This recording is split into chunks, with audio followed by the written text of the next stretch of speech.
벌써 6월 1일입니다. 참 시간이 얼마나 잘 가는지 모르겠습니다. 이 6월도 하나님의 은혜 가운데 우리 모두가 붙들려 살기를 소망합니다.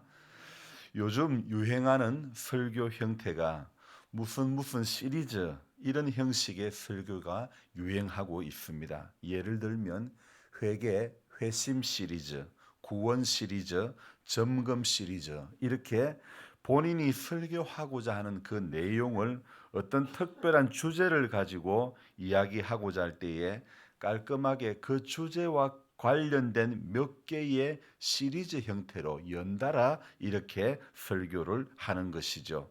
바로 이러한 내용을 오늘 누가복음에 대입시켜 본다면 누가복음 15장은요. 우리가 읽었던 16장 본문은 16장인데 15장을 본다면 15장은요. 잃어버린 것 시리즈라 그렇게 말씀드려도 되겠습니다. 그래서 누가복음 15장에는 잃어버린 양이 나오죠. 잃어버린 드라크마 돈 이야기가 나오죠. 잃어버린 아들을 잃었다가 되찾은 그 이야기들이 나오죠. 그러니까 15장 속에는 세 가지 잃어버린 이야기들로 구성이 되어 있고 오늘 우리가 함께 읽었던 이 16장은 그러면 또 어떤 내용일까? 어떤 주제, 어떤 시리즈의 말씀일까 생각해 보면요. 1절부터 13절까지 내용은 불의한 청지기. 오늘 이 요즘 성경으로 하면 옳지 않은 청지기의 비유. 예. 그리고 그다음에 14절부터 18절까지는 율법과 복음의 차이. 그리고 마지막으로 19절부터 31절까지는 부자와 거지 이야기 이렇게 나옵니다. 그러면 오늘 이 16장에서는 어떤 주제를 가지고 전하고자 하는 것일까? 한마디로 물질과 관련된 시리즈의 말씀이 전해지고 있는 것이죠. 이 불의한 청지기 비유, 요즘은 옳지 않은 청지기 비유라고 말하는데 누가복음 16장에 나오는 이 옳지 않은 청지기의 비유, 율법과 복음 차이, 복음의 차이, 부자와 거지 나사로의 내용은 사실 누가복음만 언급하고 있는 내용이라는 점. 그리고 그 중에서도 이 옳지 않은 청지기의 비유는요. 사복음서 중에서 제일 해석하기가 어려운 비유가 바로 이 옳지 않은 불의한 청지기의 비유가 제일 해석하기가 어려운 비유 중에 하나라는 거죠. 그래서 이 불의한 청지기, 옳지 않은 청지기의 이 비유, 여기에서 청지기는 무엇이냐면요. 주인집의 모든 일을 관리 감독하는 책임자를 청지기라 이야기를 하는 거죠. 자, 오늘 본문은 이렇게 시작합니다. 제자들에게 말합니다. 어떻게 해요? 어떤 부자에게 청지기가 있는데 그가 주인의 소유를 낭비한다는 말이 그 주인에게 들린지라. 자, 그래서 그 주인이 그 소문이 들리니까 2절에 어떻게 해요? 주인이 그를 불러 이르되 내가 네게 대하여 들은 이 말이 어찌 됨이냐? 네가 보던 일을 세마라. 청지기 직무를 계속하지 못하리라 하니. 자, 이에 3절에 청지기의 반응이 무엇입니까? 청지기의 반응이 주인이 청지기가 속으로 주인이 내 직분을 빼앗으니 내가 무엇을 할까? 땅을 파자니 힘이 없고 빌어먹자니 부끄럽구나. 그래서 청지기의 이 반응이 이 땅도 팔 수 없고 빌어먹으니까 부끄럽고 지금 이런 반응이죠. 자, 그리고 4절에 어떻습니까? 그러면서 내가 할 일을 알았다. 내 할 일을 알았다. 그러면서 이렇게 하면 내가 이 청지기의 직분을 빼앗긴 후에도 먹고 살 일이 있을 거다. 이렇게 생각을 합니다. 그러면서 내가 이렇게 하면 내가 이 청지기 직분에서 빼앗겨도 그들이 이렇게 사람들이 나를 자기 집으로 영접할 것이다. 이런 생각을 하는 겁니다. 자, 이렇게 그렇게 해서 이 사람이 자기가 할 일을 알았다는 그 할 일이 무엇입니까?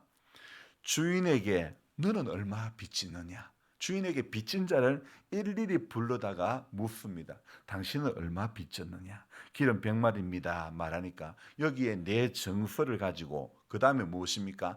빨리 앉아 50이라 써라 하고 너는 또 얼마 빚졌느냐? 밀백석입니다 하니 내 정서를 가지고 여기 80이라고 적어라. 그렇게 이야기하죠. 4절에 내가 할 일을 알았다 하는 이 사람이 이 청지기를 여러분들은 어떻게 생각합니까? 일을 잘하는 것입니까? 아니면 잔머리가 좋은 겁니까? 뭐 말씀 안 드려도 딱 문맥상으로 보면 이 사람이 참 내가 할 일을 알았다지만은 실은 잔머리를 굴리는 거죠. 자, 그런데 문제는 이 사람에 대한 성경의 평가가 무엇이냐? 8절 말씀 볼까요? 주인이 이 옳지 않은 청지기가 일을 지혜 있게 하였으므로. 여러분, 이게 지혜 있는 겁니까? 그 다음 구절이 무엇입니까? 칭찬하였으니 이 세대의 아들들이 자기 시대에 있어서는 빛의 아들보다 더 지혜로움이니라. 바로 이러한 내용 때문에 이 이해가 안 되잖아요. 주인의 것을 도둑질한 자체를 분명히 칭찬하는 것은 아닌데, 주인의 소유를 허비하던 사람이 자기 쫓겨날 것을 대비해서 주인의 채무를 주인도 몰래 100 줬다 그러니까 50만 줬다고 빨리 쓰라 그러고, 이게 지금 이렇게 이야기하고 있는데, 자, 그런데 어떤 결론을 내리고 어떤 칭찬을 내렸냐? 이 세대의 아들들이 자기 시대에 있어서는 빛의 아들보다 더 지혜로움이니라. 한 가지 더 칭찬합니다. 9절입니다. 불의한 재물로 친구를 사기라. 그리하면 그 재물이 없어질 때에 그들이 너희를 영주할 처소로, 영원한 처소로 영접하리라. 한마디로 어떻게 보면 문맥상 보면 이 불의한 청지기를 좀 본받으라, 이 말씀 같아 보입니다. 하지만 이 말씀은 도적질하는 청지기가 되라는 그런 말씀은 아닙니다. 사실 이 비유는 우리 예수님께서 제자들에게 성도로서 겉면 성실해야 함을, 작은 일에 충성을 다해야 함을, 윤리 생활에도 최선을 다해야 함을 그렇게 한다는 것을 결론으로 강조하기 위해 이 비유를 말씀하는 겁니다. 예수님이 하신 비유 중에서 여러분, 우리 예수님이 공생의 사역을 하실 때 수많은 비유들을 하셨는데 그 비유 중에서 제일 해석하기 어려운 게 무엇이냐면요, 바로 이 악한 자, 악한 사건, 악한 상황, 이런 것들을 해석하기가 참 어려운데, 악한 자, 악한 상황, 이런 것들은요, 우리 예수님께서 전체를 전부 다 좋게 보기 때문에 그 비유를 들어서 사용하는 것이 아니라 어떤 특정한 한 부분만 끄집어내어서 부분적으로 사용하고자 할 때에 이런 비유의 형태로 말씀을 하는 겁니다. 그러니까 성경에 나오는 비유는 인물, 사건들 모든 내용을 바로 연결하는 게 아닙니다. 필요한 부분만 선별해서 말씀하시고자 하는 진리를 더 쉽게 드러내는 것이 바로 비유의 특징입니다. 좀 말씀이 어렵죠. 그러니까 오늘 이 옳지 않은 비유도 악한 청지기가 쫓겨난 후에 먹고 살 것을 생각해서 온 힘을 다해 빨리 자기 잔머리를 굴려, 너 얼마 빚졌냐? 기름 100마리입니다. 50이라 적어라. 너는 얼마 줬냐? 밀 100석입니다. 80이라 적어라. 이 6절에 말씀이 재미가 있는 게 빨리 앉아 50이라 써라. 이게 얼마나 민첩하게 자신의 일에 집중하는 그런 부분들을 보여주고 있죠. 이 청지기의 사기성, 이 청지기의 기만하는 일을 칭찬하는 것이 아니라 용이 주도하게 준비하는 준비성을 강조하는 거죠. 사실 이 16장에 불의한 이 청지기 비유, 옳지 않은 이 청지기 비유는 신약에 등장하는 비유 중에서 가장 난해한 비유이고 누가복음 전체에서도 제일 해석하기 어려운 비유가 바로 이 옳지 않은 청지기의 비유입니다.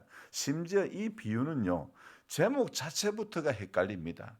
이 비유는 불의한 청지기 비유, 옳지 않은 청지기 비유, 지혜로운 청지기 비유, 영리한 청지기 비유, 어떤 사람은 영리한 주인의 비유, 이렇게 여러 가지 이름으로 불려지기도 합니다. 자, 이 16장뿐만 아니라 15장의 이야기들도 전부 비유입니다. 잃어버린 양의 비유, 잃어버린 드라크라마의 비유, 잃어버린 아들의 다시 돌아온 그 탕자의 비유, 같은 비유라도 누가복음 15장의 비유는 어렵지 않게 해석이 되는데 이 16장의 비유는 해석이 좀 어렵고 난감하지요. 어제 새벽에 제가 좀 우스개로 저는 회도 좋아하고 개도 좋아하는데, 그런데 회개는 안 가르치는 목사라고 말씀을 드리고 그런 제목을 제가 달았는데요.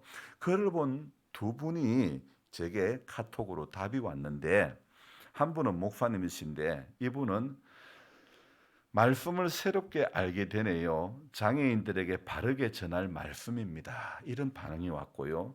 한 분은 어제 글을 또박또박 읽고 나니 회개를 외치는 세례 요한이 제 눈앞에 서 있는 것 같습니다. 회개, 오늘도 제 심령에 크게 들립니다. 아프게 들립니다. 감사로 들립니다. 이런 내용의 답이 돌아왔는데, 이 돌아온다는 것은 어제 제가 전하고자 하는 메시지가 그분들 마음 가운데 역사한 거죠. 하지만 어제 이 영상을 전체적으로 조회한 숫자나 공감하는 숫자는 별로 없었다는 것입니다. 저는 그것이 무엇을 말하는 것일까? 역시 회개는 저뿐 아니라 우리 교회 성도님들뿐만 아니라 구독자 여러분들도 별로 좋아하는 것이 아니구나, 이런 해석도 해볼 수 있는 겁니다. 같은 말씀이라도 누군가에게는 도전이 되는 말씀이 되는데 누군가에게는 그냥 무덤덤한 무반응의 말씀이 될 수도 있다는 것. 그래서 주님이 때때로 말씀을 전하시는 방편으로 종종 비유를 들어서 말씀을 전해주시는 겁니다. 그래서 어떨 때는 직접적인 언급보다는 남의 이야기, 간접적인 이야기 같은 형태로 말씀을 전할 때가 때로는 더 효과적일 때가 있다는 거죠. 자, 그 대표적인 예가요, 구약 성경에 다윗이 우리아의 아내를 취하고 자신의 범죄를 은폐하려고 할 때에 그때 그 사건을 한번 기억해 보십시오. 나단 선지자가 처음부터 직접적인 언급을 하지 않습니다. 어떤 사람이 어떤 부잣집에 손님이 왔는데 자기 집에 있는 많은 짐승을 놔두고 자기 옆집에 아주 가난한 사람 집에 그 사람이 키우고 있는 한 마리 짐승, 그것을 잡아가지고 자기 손님을 대접했다. 그 이야기를 다윗에게 들려주지 않았습니까? 처음 듣는 이야기입니까? 자, 그런 이야기를 전해줬을 때 순간 다윗은 어떻게 합니까? 저런 때려 죽일 놈이 어디 있냐? 물론 성경에는 그렇게 나와 있지는 않습니다. 저런 나쁜 놈이 어디 있냐? 그때 나단은 뭐라고 말합니까? 바로 그게 너다, 그렇게 이야기를 하지 않습니까? 바로 나단의 이야기 때문에 다윗이 완전히 두 손 두 발을 다 들고 마는 것입니다. 그래서 우리는 오늘도 주님께서는 어떤 패턴이든지 어떤 방법이든지 말씀하시는 거죠. 그것이 비유이든 그것이 직접적인 해설이든 주님의 입술에서 무슨 말씀이 떨어지든 간에 우리에게는 순종할 믿음이 우리 안에 있어야 하는 것이고, 이게 무슨 음성인지 이게 무슨 비유인지 우리가 분별할 능력이 있어야 하지 않겠습니까? 그러기 위해서 오늘도 우리 주님의 성령께서 우리 안에 작동될 수 있도록 그분이 일하실 자리를 드리고 마음을 드려야 될 줄로 믿습니다. 오늘 우리 찬송 무엇을 불렀습니까? 주님 찾아오셨네 모시어 드리세. 주님을 오늘도 모셔야 되는 것입니다. 그래야 분별할 수 있고 그래야 온전히 따라갈 수 있는 거 아닙니까? 6월 한 달 점점 더워져가는 일기 가운데서도 우리는 오늘도 이 달도 주님 잘 모셔드리고 주님 음성 듣고 달려가는 한 달이 되어져야 될 줄로 믿습니다.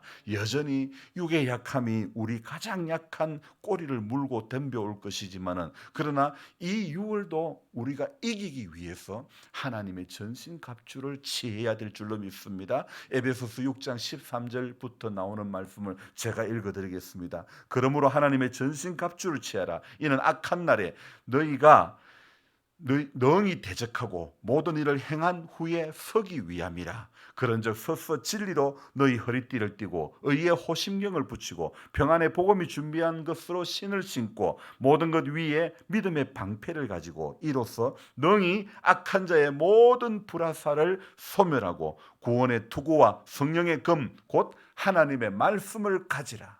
오늘 에베소서에서 말씀하고 있는 이 말씀, 저와 여러분들이 하나님의 말씀, 성령의 금 곧 하나님의 말씀을 가지라 했습니다. 살아보지 않았던 이 6월 한 달도요, 하나님의 말씀을 가짐으로 말미암아 저와 여러분들이 이 6월을 거뜬히 이겨낼 수 있는, 여전히 육의 약함이 우리 꼬리를 물고 있지만은, 우리 발목을 잡고 있지만은, 그러나 하나님의 말씀을 가질 때에 능히 이겨가게 될 줄로 믿습니다. 오늘 우리 집사님 월삭감사의 물로 늘 건강 주시옵소서 이렇게 했는데, 우리의 건강도요, 하나님께서 말씀 앞에 우리가 말씀을 가질 때에, 말씀을 붙잡을 때에 우리의 건강의 문제도, 하나님의 말씀이 우리 안에 있을 때에 우리의 건강의 문제도 이 하나님께서 지켜주시고 회복해 주시고 치료해 주시는 줄로 믿습니다. 그래서 6월 한 달도요, 하나님 말씀 성령의 금을 가지시기는 우리 모두가, 또 하나님의 전신갑주를 취하는 우리 모두가 되기를 주님의 이름으로 축복하고 기도합니다. 기도하겠습니다.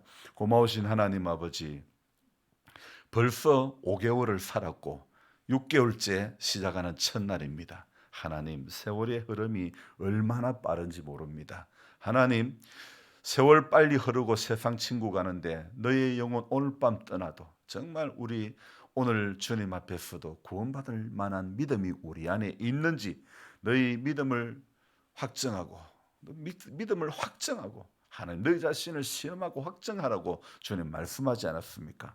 우리 믿음에 서 있는지, 하나님 성령의 금을 들고 있는지, 하나님의 말씀이 내 안에 있는지, 하나님의 전신갑주를 취하고 있는지, 하나님, 우리가 이 에베소서의 말씀을 생각하면서 주님, 또 이 누가복음 16장에 나오는 옳지 않은 이 청지기의 비유들, 또 15장에 나오는 여러 가지 비유들, 주님이 이 모양 저 모양으로 비유로든 직접적인 것이든 주님이 말씀하실 때에 어떤 패턴이든지 그 말씀에 귀를 기울이고 그 말씀이 들려지는 성도가 되어지게 해 주시옵소서. 예배당에 나와 잠 못 자고 새벽에 나와서 앉아는 있지만은 무슨 말인지 들리지도 않고 깨달음도 없고 무덤덤하고 무반응이 그런 삶의 연속이 아니라 한 절의 말씀 속에서 형제여 우리가 어찌할꼬 회개가 일어나게 해주시고 자복이 일어나고 통회가 일어나는 그런 우리 믿음이 될 수 있도록 도와주시옵소서. 6월 한 달도 하나님의 은혜 가운데 우리 모두는 붙들려 살기를 소망합니다. 주님, 새로운 한 달을 맞이하여 귀한 예물을 드리는 우리 성도님들이 있습니다. 기억해 주시고 하나님 앞에 서는 그날까지 이 믿음 지킬 수 있는 은혜가 있게 해 주시옵소서. 연락하신 성도님들, 이날 하루도 이 한 달도 하나님 은혜 가운데 모두가 붙들려 살 수 있는 그런 우리 모두가 되도록 주님 도와 주시옵소서. 감사를 드리며 예수님의 이름으로 기도드립니다. 아멘. 간절한 마음으로 주여 부르고 기도합니다. 주여, 주여, 주여. 고마우신 하나님, 오늘도 우리의 새벽을 깨워주시고 함께해 주신 은혜에 감사